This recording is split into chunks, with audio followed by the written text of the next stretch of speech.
Selamat malam, selamat hari Sabat. Kita bersyukur kita masih punya satu kesempatan yang indah untuk belajar sekolah Sabat pada hari Sabat yang suci ini. Untuk itu kita akan berdoa lebih dahulu.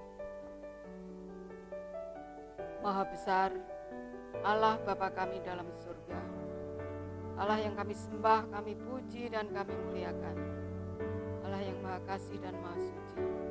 Bapa, pada saat ini kami datang menghadap kehadirat-Mu untuk mengucapkan syukur di mana Tuhan telah peliharakan kami sampai detik ini, sehingga kami boleh menerima hari Sabat-Mu yang suci ini kembali dengan selamat, tidak kurang satu apapun. Kami boleh belajar firman-Mu, biarlah ini boleh menjadi bagian kami karena kami hidup di dalam Tuhan. Tuhan, izinkan kami untuk belajar sekali lagi. Engkau yang akan memberi pengajaran dan pelajaran ini sehingga kami boleh mengerti, boleh merenungkan dan boleh melakukan di dalam kehidupan kita setiap langkah, setiap hari. Terima kasih Tuhan, mengampuni semua dosa, kekurangan, kelemahan kami. Semua ini kami mohon dalam nama Yesus, Tuhan dan Juru Selamat kami. Amin.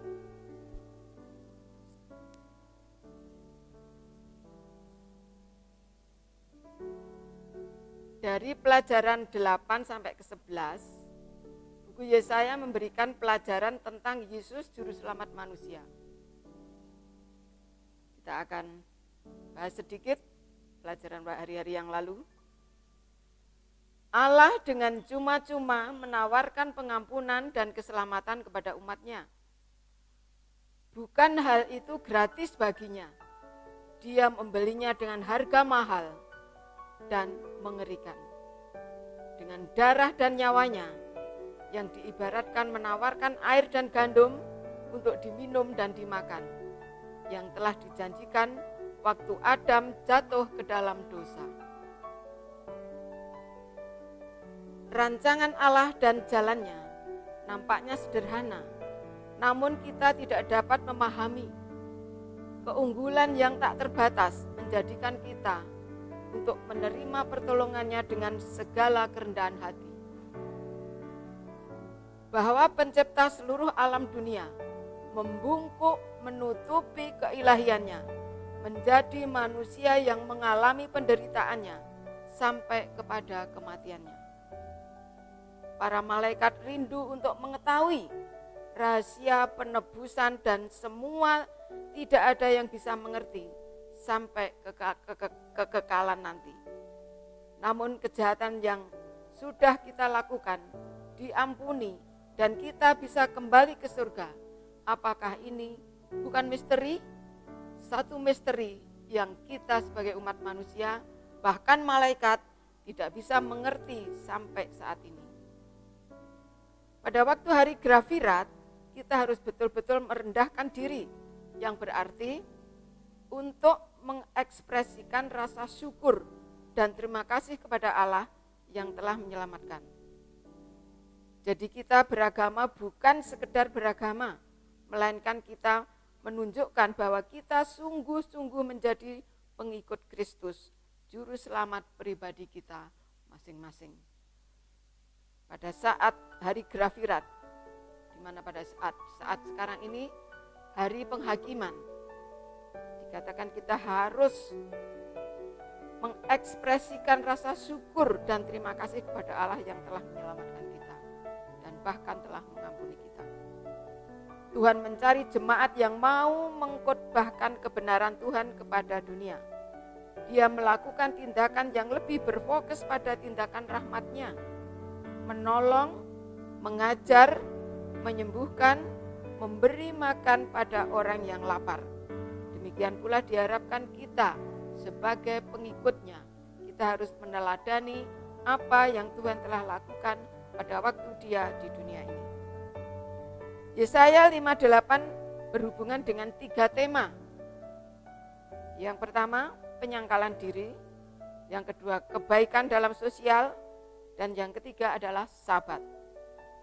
Yang pertama, pengakuan atas prioritas Allah dan ketergantungan kita kepadanya. Yang kedua, meneladani Allah dengan perbuatan dan kerendahan hati,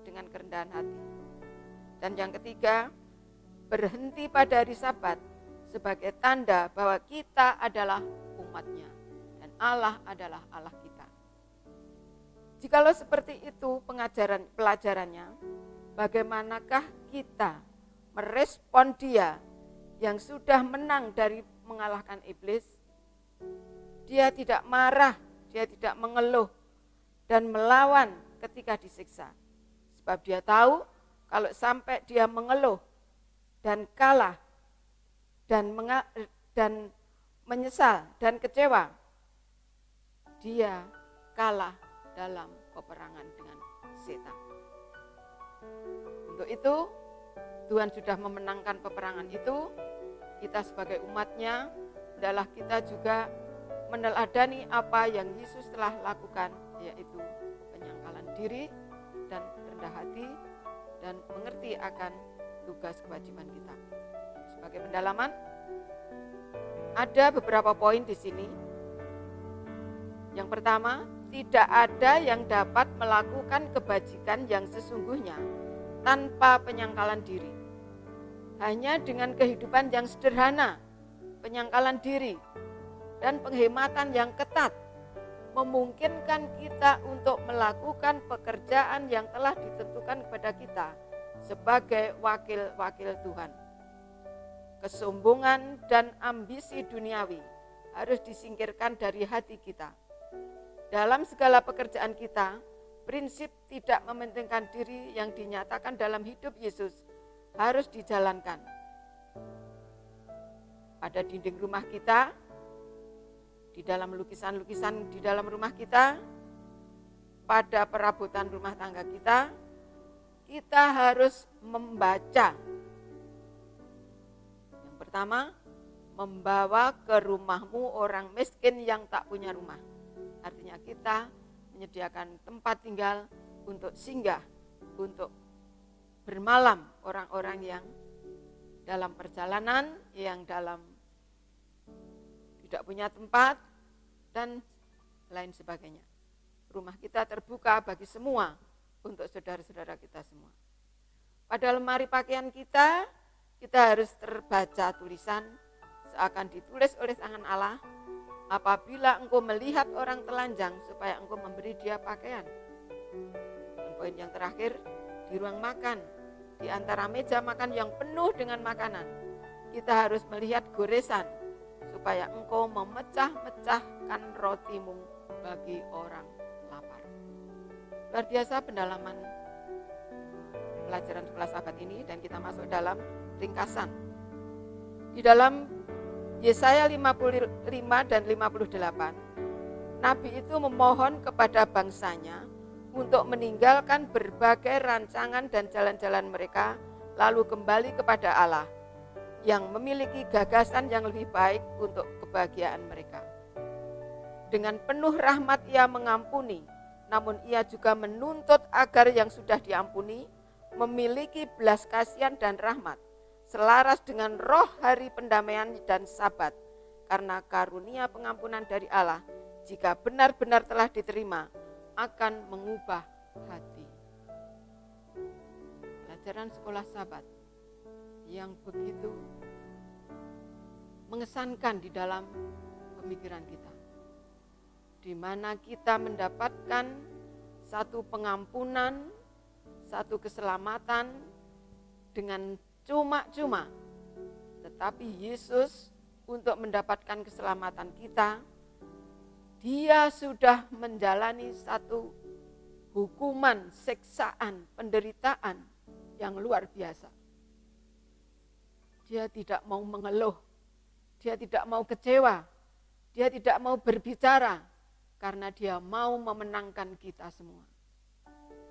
Dia tahu bahwa bila mana dia mengeluh, atau dia kecewa, atau dia melawan, dia kalah berperang dengan setan. Setan akan tertawa dan setan akan mengatakan bahwa Yesus telah kalah. Tapi sebaliknya, Yesus melakukan segala apa yang dia rasakan dengan rendah hati, dengan penyerahan, dengan keikhlasan yang sudah direncanakan sejak semulanya dari surga, sehingga dia boleh menang dan kita umatnya boleh menang. Untuk itu biarlah kita meneladani apa yang telah dilakukan Yesus pada waktu dia berada bersama-sama dengan umat manusia di dunia ini. Inilah satu pelajaran yang perlu kita renungkan. Biarlah kita senantiasa mengingat pengorbanan dan penderitaan Tuhan, sehingga kita setiap langkah kehidupan kita mengingat keselamatan yang Tuhan telah berikan kepada kita, sehingga kita senantiasa setia kepada tugas dan kewajiban kita kepada Tuhan. Kiranya Tuhan memberkati kita semua. Amin.